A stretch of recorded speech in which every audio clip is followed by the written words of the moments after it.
reading the Freako #1 New York Times bestseller, Freakonomics. Revised and expanded edition, a rogue economist explores the hidden side of everything. The Wall Street Journal says genius has you gasping in amazement. And it also includes a new conversation with the authors and Angela Duckworth's author of Grit. And the writers are Steve D.Levitt and Stephen J. Dubner. So I'll read something from the book. Reading from the explanatory note. So in the summer of 2003, the New York Times Magazine sent Stephen J. Dubner, an author and journalist, to write a profile of Stephen D.Levitt, a heralded young economist at the University of Chicago. And Dubner was researching a book about the psychology of money, but lately had lately been interviewing many economists and found that they often spoke English as if it were a fourth or fifth language. Levitt, who had just won the John Bears Clark Medal, or sort of junior Nobel Prize for young economists, had lately been interviewed by many journalists and found that their thinking wasn't very robust, as an economist might say. Despite Levitt's elite credentials, that is Harvard undergrad, a PhD from MIT, a stack of awards, he approached economics in a notably unorthodox way. He seemed to look at the world not so much as an academic, but as a very smart and curious explorer, a documentary filmmaker perhaps, or a forensic investigator, or a bookie whose markets range from sports to crime to pop culture.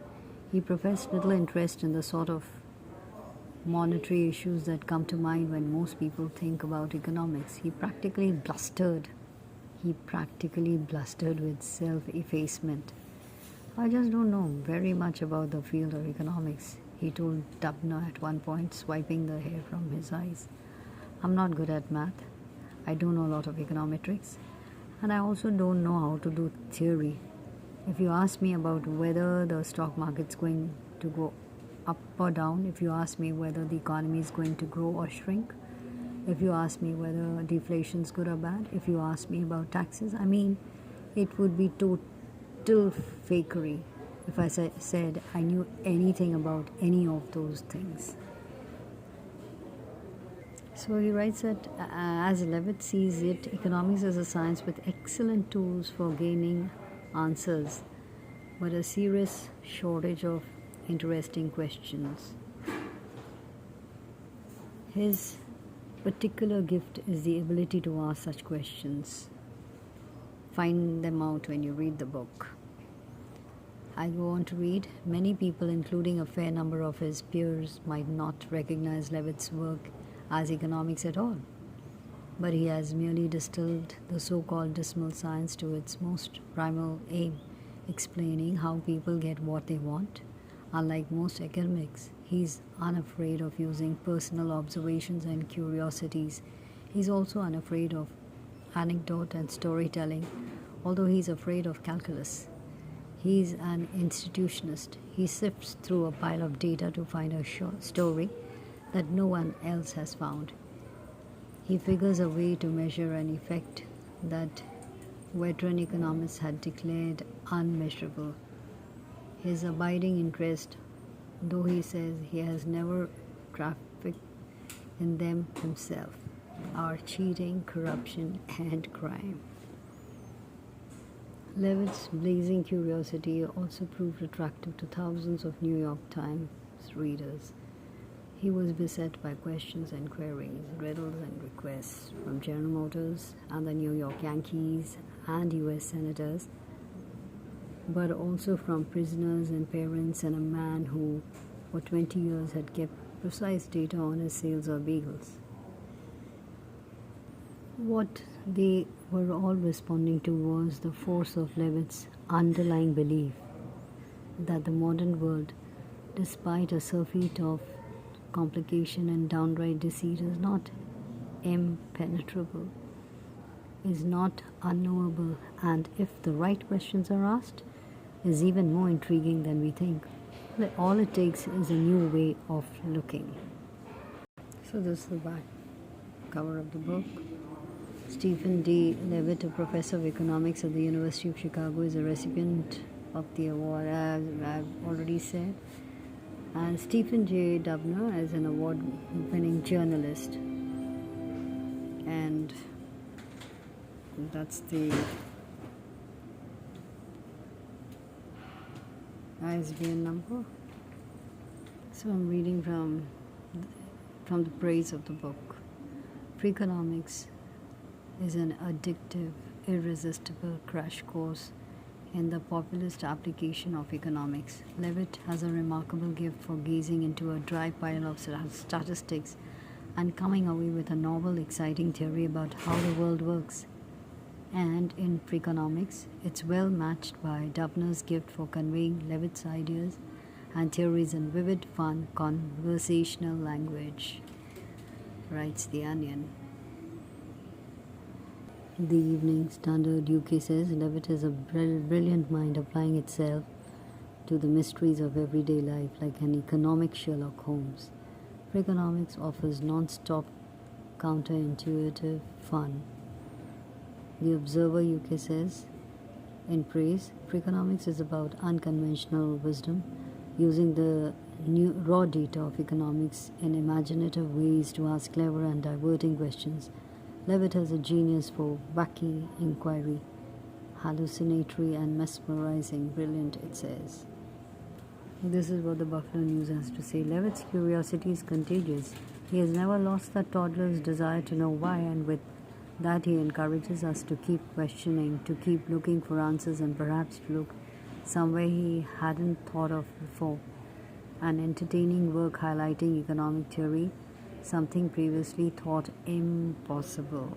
This is what Kurt Anderson has to say. In an age of too much wishful, faith-based, conventional wisdom on the right and left, and too much intellectual endeavor squeezed into prefab ideological containers, Freakonomics is politically incorrect in the best, most essential way. Levitt and Dubner suss out all kinds of surprising truths, sometimes important ones, sometimes merely fascinating ones, by means of a smart, deep, rigorous, open-minded consideration of facts with a fearless disregard for whom they might be upsetting. This is bracing fun of the highest order.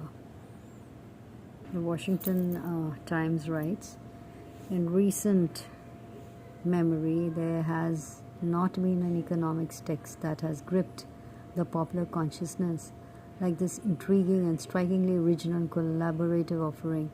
One of the singular accomplishments of this book is its ability to bring together analysis of seemingly unrelated situations and explain all of them through imparting a simple truth, namely that people respond more or less rationally to economic incentives. Entertainment Weekly has to say, the funkiest study of statistical mechanics ever by a world-renowned economist, Levitt, along with the co-author Dubner, searches for logic in the messy mathematics of human behavior. His conclusions are often eye-opening and sometimes eye-popping. His theory that higher abortion rates help reduce crime probably won't get him invited to the White House anytime soon. It's fun to read, they say. This is what The Economist has to say in the praise of the book. A delight. It shows, in fact, what plain old-fashioned economics can do in the hands of a boundlessly curious and superbly skilled practitioner. The material is quite fascinating. Always it finds questions that are mischievously intriguing in themselves, but that also shed light on broader matters as well. And then it finds ingenious ways of answering them. And let's see what the Wall Street Journal has to say. If Indiana Jones were an economist, he'd be Stephen Levitt, a maverick treasure hunter who relies for success on his wit, pluck, and disregard for conventional wisdom.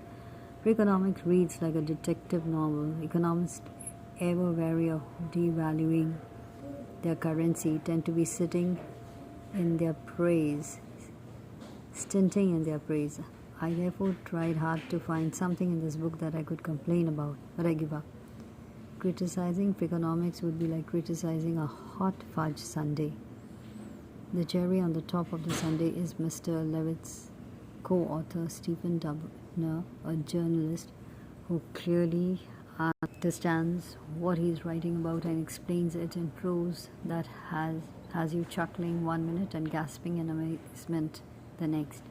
Mr. Dubner is a treasure of the rarest sort. We are fortunate that Mr. Levitt managed to find him, the Wall Street Journal, as I said. So go through the book and please in the comments write your praise for the book. Let's see how did you find it.